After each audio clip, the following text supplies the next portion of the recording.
but yeah, I think just giving people that little reprieve from being so cooped up with cabin fever during COVID was something that was desperately needed in our community, and I'm sure across the rest of the United States as well.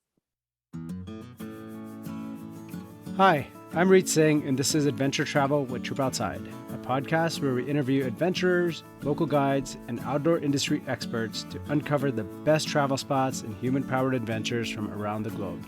Before we jump in, I have a quick favor to ask you that if you enjoy the show, please leave us a review and subscribe on Apple Podcasts. It would truly mean a lot. Thank you, Justin, for being with me today from Laguna Ethos. I really appreciate your time, and I'm super excited to get to know you. Of course. Thanks for having me. Absolutely. So you're relatively new. Tell me a bit about Laguna Ethos and what was the inspiration behind starting it and where you guys are located. Yeah, of course. So I've been working in Laguna Beach for about 10 years with various other outfitters as an independent contractor, and I just have been thinking about starting my own company for years, and the whole pandemic actually gave me this great opportunity to think and to plan, like how can I make this experience even better for our guests. And so basically the inspiration for this was, I love being out on the water. I don't want to change that. I love showing people this wonderful, magical place that we call Laguna Beach. And I just, figured we could do that just a little bit better, make it a little more unique. And basically what we do, and the name Ethos was originally my thought. I was like, how can we make this name, not so profound and catchy? It was just like, how can we make it mean something that we believe in? So when you look at the definition of ethos, there's a couple, but one that stuck out to me was ethos is the characteristic spirit of a culture, era, or community as manifested in its beliefs and aspirations. So the characteristic spirit of a culture or a community. So that's exactly what I believe we stand for, and what Laguna Beach as a whole stands for. The ethos of Laguna Beach is what makes Laguna Beach so special, and that is our marine preserve. And that's exactly what we do. We educate our guests, and we literally are kayaking and surfing upon this beautiful marine preserve that it's such a gift. And just a lot of people don't know what that means. What's the impact? What is a marine preserve? And, why do we, some people think, oh, it's a no fishing zone. That's silly, or that's not necessary, because there's fish in every grocery store that we go to. And it's a little bit deceptive, because, marine preserves are very important, and we don't have enough of them, but we're lucky enough to be able to experience one hands-on, and the wildlife that goes along with it. That's incredible. I absolutely love what you're doing. And I love talking to outfitters that are focused more on environmental protection as a resource that's going to go away. And you guys are working towards preserving it, but in a way of providing people with recreational opportunities and getting out and having fun. Because I believe that's really the way to protect something, is to first get to know it and get to love it. And I would love to learn a bit more about the preserve itself, actually. So talk to us about, what, where exactly it is, and when it maybe got established as a preserve, and what Sure. its initiatives are, and how you guys take people out and educate them. Mm-hmm. So great question. The marine preserve here in Laguna Beach was established 9 years ago, and it was very controversial, but the city council unanimously decided that Laguna Beach's habitats were getting decimated, and it's true. You have this stretch of coastline in Orange County that's mostly sand, and there's kelp forest about a quarter mile out, but then you hit Laguna Beach, and it's full of it's actually 30 beaches and coves that encompass Laguna Beach. And the thing that's unique about that is is that most of the structure underneath the water that you don't see is rock and sponge and some reef. So it makes a perfect habitat for fishing, for fish to thrive. So many of the commercial fishing vessels would stake out in a lot of the coves that we have here and a lot of our kelp forests, and it really just got overfished because the surrounding beaches, Newport Beach, Dana Point, etc., those beaches, didn't have the amount of fish that we have here in Laguna Beach, just based on the actual geological habitat that we have here. So it was very controversial because a lot of people love fishing and they fished here their whole lives. And if you talk to any local worth his salt, they'll tell you, we've seen it. We've seen it change. There used to be abalone on every single rock here in the 60s and even 70s. Our estuaries, Aliso Creek, for example, in South Laguna, used to be this abundant steelhead and salmon run. So it was this abundant habitat with hundreds, even thousands of steelhead returning annually to spawn.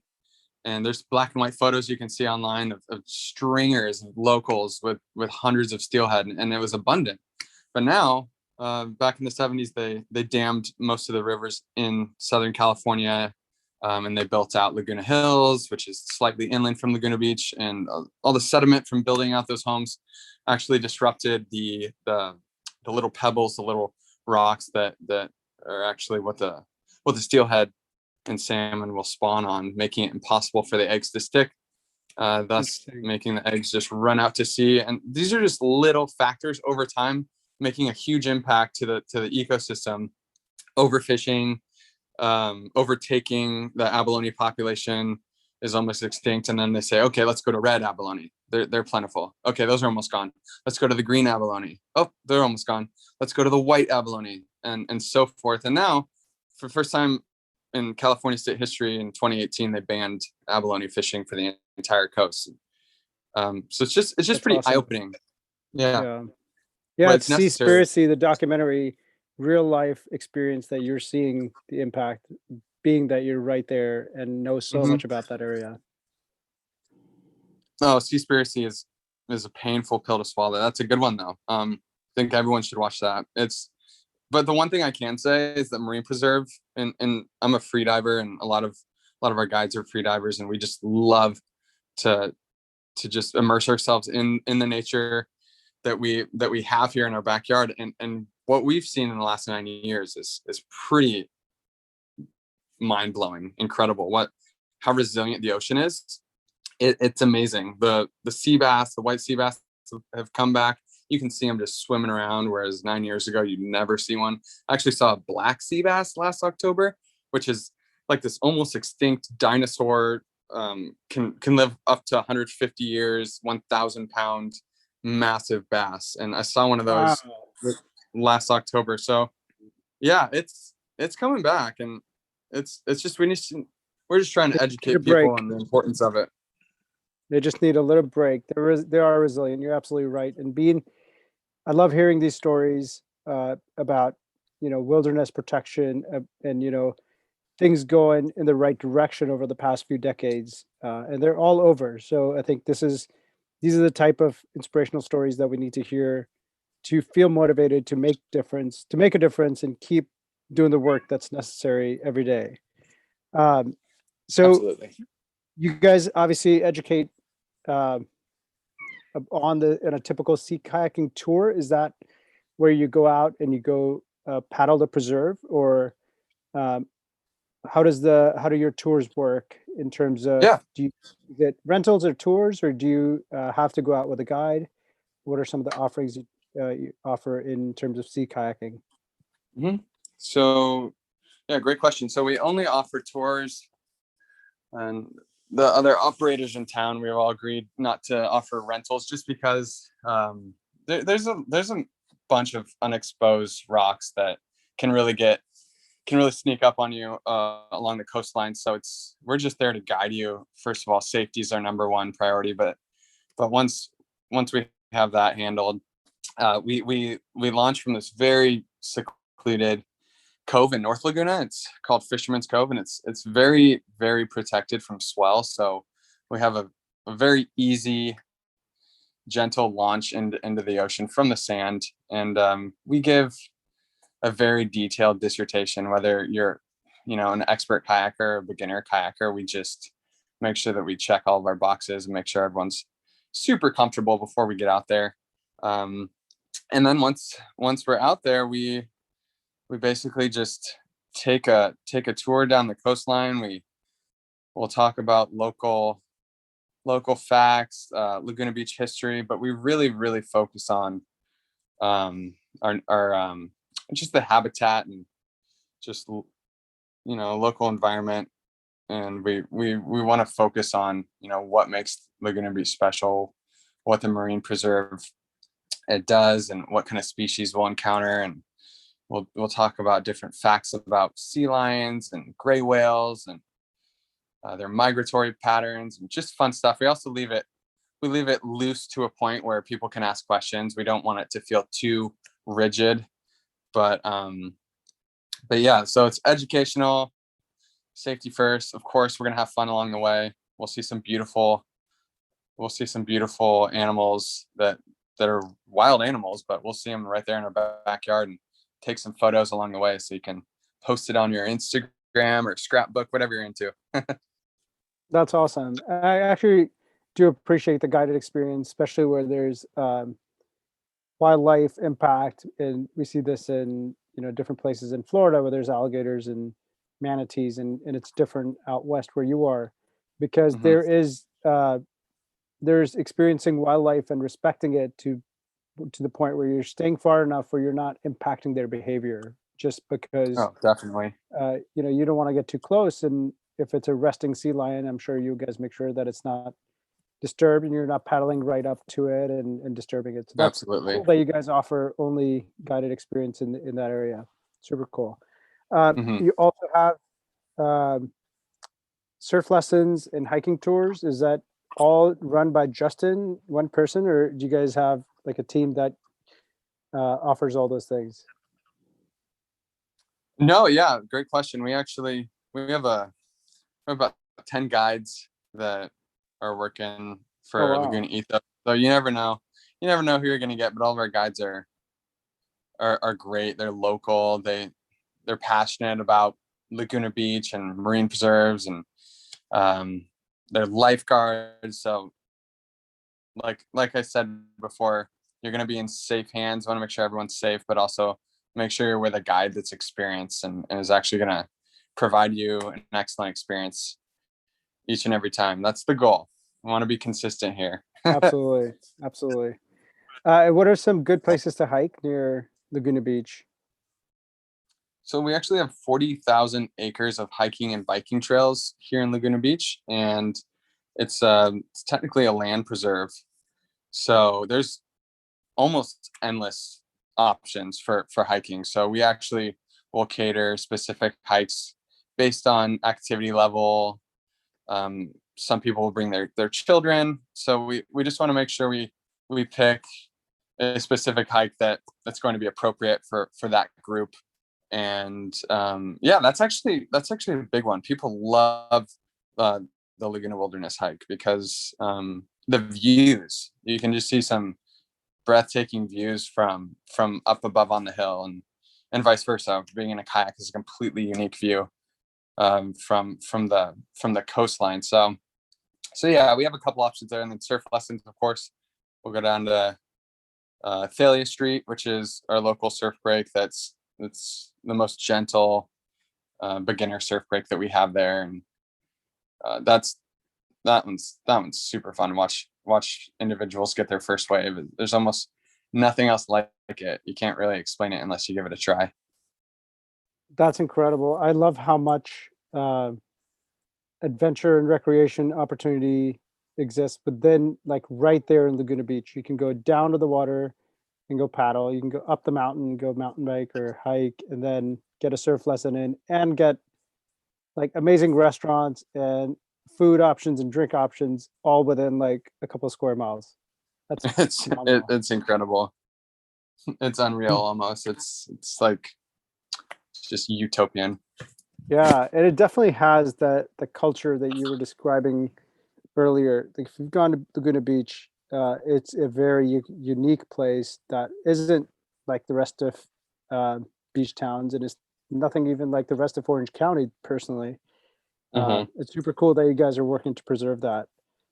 So, what was it like to um, start a business in the pandemic and getting started on your own and going out there in times where most businesses were, um, I wouldn't say shutting down, but having the opposite experience? What was it like for you in an outdoor business and getting started?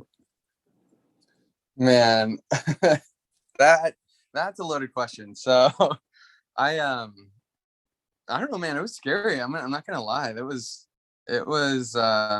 know. It was a lot of unknown, right? So I'd been planning a little bit and saving, pinching pennies, but at the end of the day, I was just like, you know what? I love doing this. My friends and I love doing this. We want to keep doing this and keep spreading awareness and just having fun. What we always say is we'll spread the stoke to our to our guests. So it's kind of like a funny surfing term, a little Oh, for surf lingo, sure. right? Yeah. Stoked, keep it stoked. But yeah, no, it was scary. It was just like there's only so much you can control. So tried just to focus on what we could control and then just let the pieces fall where they fall. Ended up working out, but it could have definitely not it could have not worked out. But people just wanted to get out and they felt cooped up. So I think we benefited from that. I think everyone did in this industry. It was once they opened it up, we couldn't work for 3 months, but once that was lifted, people started to come out, of course, with a mask on, and we took COVID protocol very seriously, and people, I can tell, they really appreciated that, and they felt safe, and they could tell our equipment was clean. You can smell the chemicals on everything. So, um, but yeah, I think just giving people that little reprieve from being so cooped up with cabin fever during COVID was something that was desperately needed in our community, and I'm sure across the rest of the United States as well. Yeah, absolutely. What a great time to be in the outdoor industry. And, Hmm. hopefully a lot of people saw the benefit of getting outside. It's a great place to be in nature in whatever form you take it, whether it's hiking, surfing, or paddling, or out in the snow, wherever you are.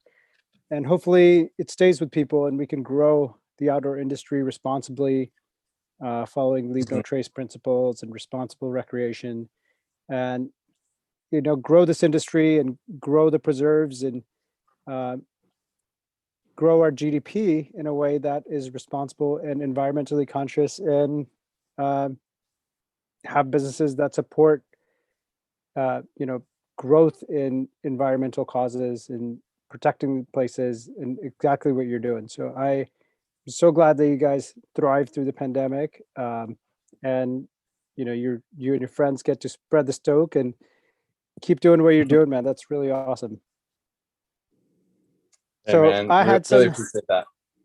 some questions when I was researching this Sure. about sea lions. How often do you guys get to see them?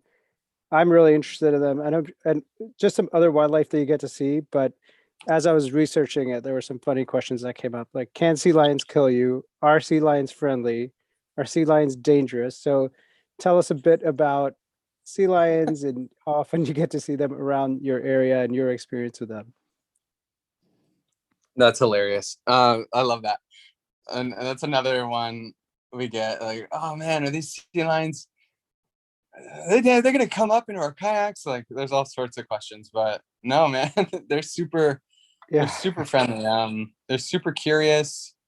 The only time you wouldn't really want to be in the water with a sea lion is if there was a bull, adult male sea lion who basically was, um, you know, during mating season. You just don't want to be in the water with a bull. Like sometimes we'll free dive at Seal Rock, which is one of our first destinations on the kayak tour. We'll go out to Seal Rock, and more often than not, there'll be, a couple to maybe a couple dozen sea lions on that rock. But We basically just call them like the black labs of the ocean, because that's exactly Oh, that's what they funny. are.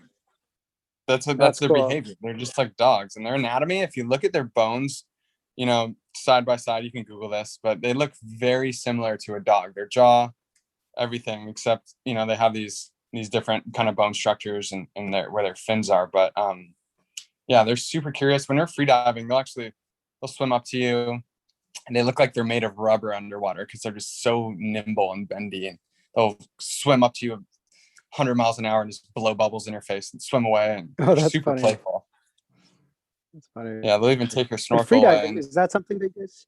I would love to try that, but I have no idea how to even get started with that. When do you start giving tours and lessons of freediving?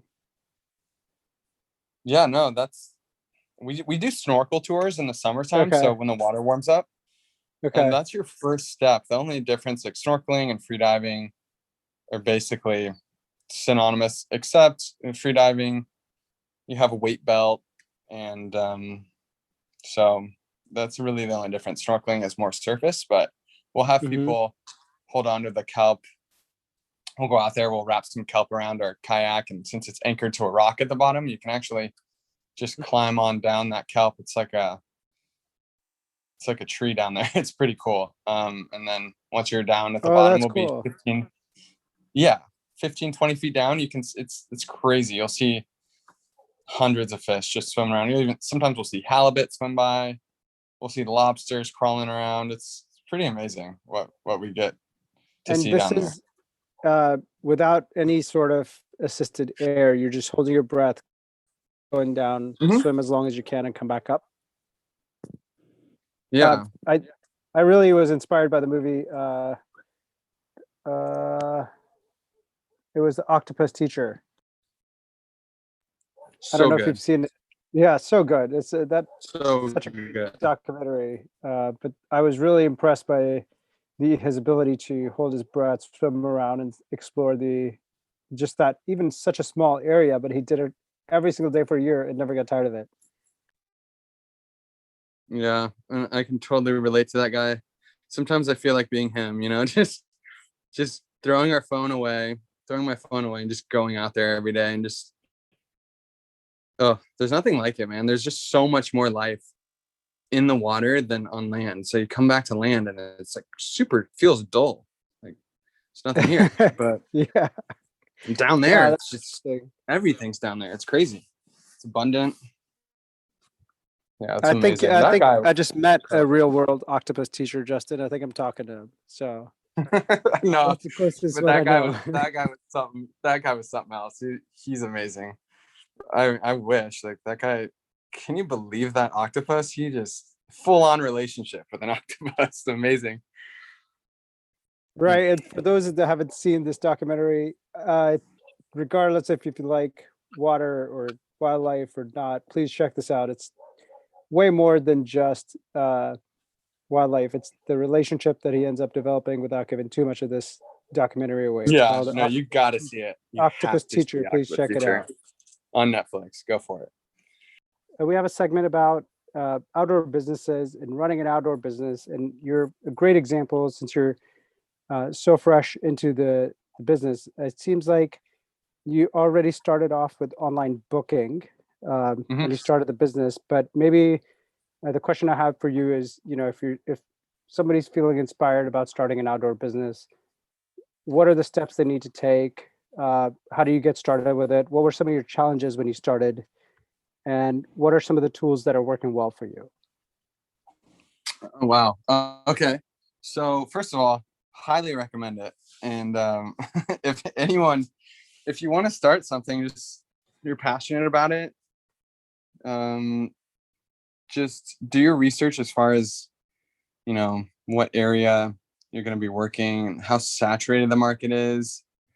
For example, we have probably 25 surf lesson companies here in Laguna Beach, so that's a highly competitive market. Which so we don't really focus on that. It's more of a like a secondary part of our business, and so definitely make sure you're not going into a super duper saturated area, and if you are, make sure your prices are lower than your competitors, and make sure that you offer a better service than your competitors. That's the first thing. So you want to make sure you're offering a high quality service before.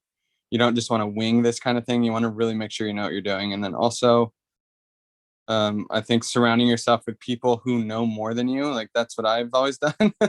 Because I'm not the smartest guy in the room, never have been, never will be. But I try and surround myself with people who just know more than me and can help me along the way, because it can be pretty daunting if you feel like you're doing everything all by yourself. So definitely ask for advice for people who are more experienced than you, and just make a solid plan. Don't overthink it.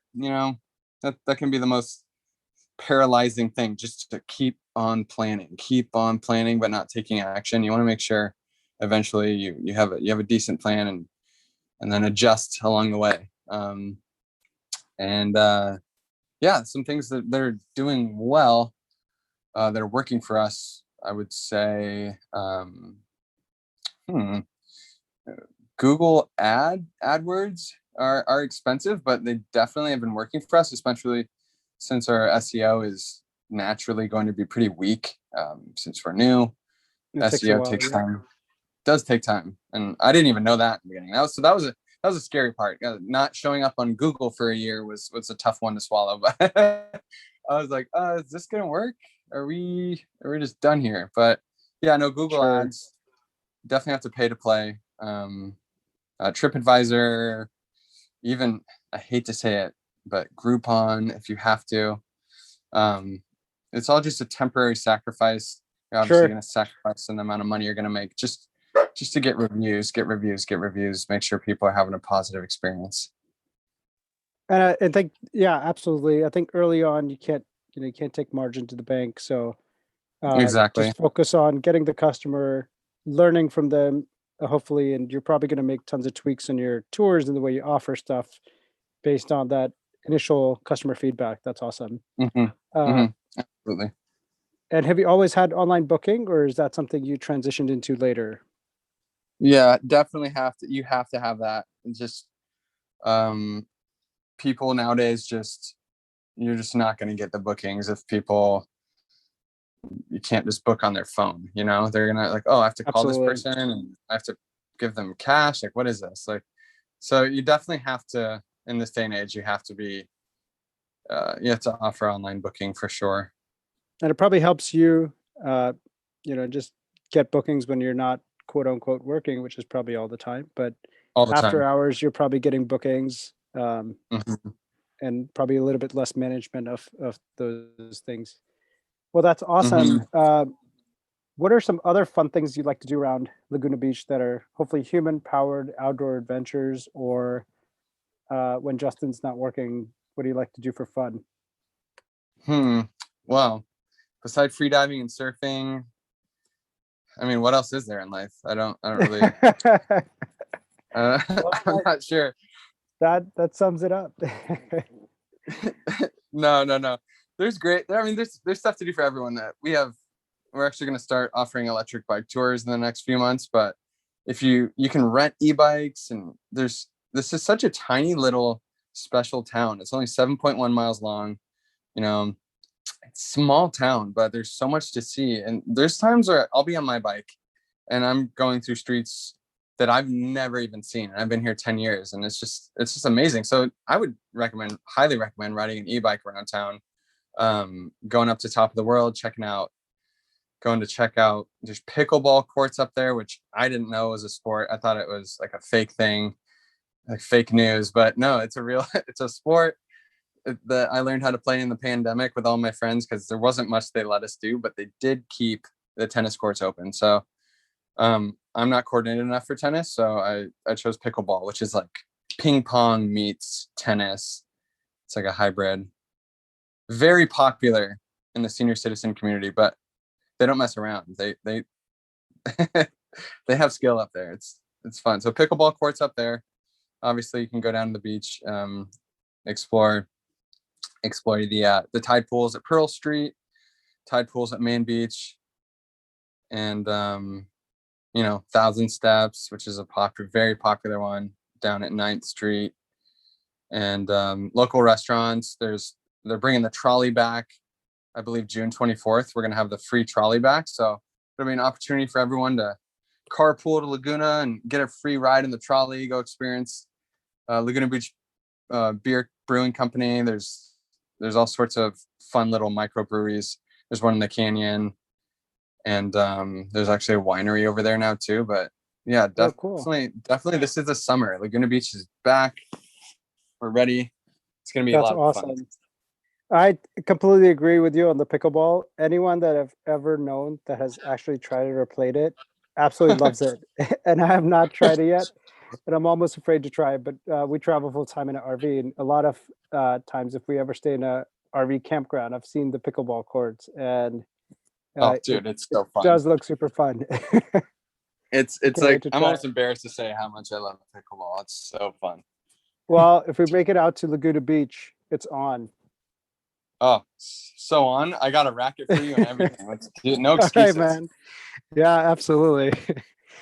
All right. Well, thank you so much for all those amazing recommendations. I think e-biking is a great way to explore the city. We absolutely love biking around a city, but some of those hills can be very challenging. So I think that's a great way to see the place, hop on, hop off at different places. Glad to hear that the tram's coming back, and hopefully we can keep some of those cars off the streets. It's actually just a great way to explore. You don't have to worry about parking as much, Oh, and you it's just get to beautiful. see more, So do fun. more. Plus, you can have a couple drinks if you want, and ride around at sunset. I mean, my girlfriend will do that. We'll just go around, and when the trolley runs, we'll go ride around for sunset. And man, it's just a ton of fun when Laguna's back. We have art walk first Thursday of every month. That's coming back. You can go see all the art galleries. That's another aspect of Laguna that's completely unique. We have so many art galleries, and it's just really, really fun in the summer. I'm excited. Yeah, I can hear the excitement in your voice, and I'm sure everyone around is excited that the hopefully the restrictions are getting lifted. There's some sense of normalcy, and I wish you all the best, and hopefully you get to play as much as you're going to have to work, because I think the people are coming and they're going to enjoy the outdoors. And I sincerely mean it. I truly appreciate your passion for wildlife preservation and sea life preservation. And thank you. We need more people like you that are making their life and passion in helping other people become aware of the level of love that you share for the wildlife, because I think that's where it all starts. And we'll all start working towards protecting our great environments and natural places once we fall in love with them. I really appreciate your Yeah. time today, Justin. Is there anything that you'd like to cover that we didn't get to? No, my pleasure. That's it, man. No, thank you so much for taking the time out of your day to talk to me. I really, really appreciate you and what you're doing, and thank you for supporting us and just our community and what we believe in. And no, that's all, man. Really appreciate Absolutely. you. The podcast is the favorite part of our job. Hey there, adventure seekers. Thank you for listening to another episode of Adventure Travel with Trip Outside. If you enjoyed the conversation, please share it with your friends, leave us a review on Apple Podcasts, and subscribe to stay up to date on where we travel to next. If you felt inspired to travel, go to tripoutside.com. It's the fastest way to book outdoor adventures all in one place.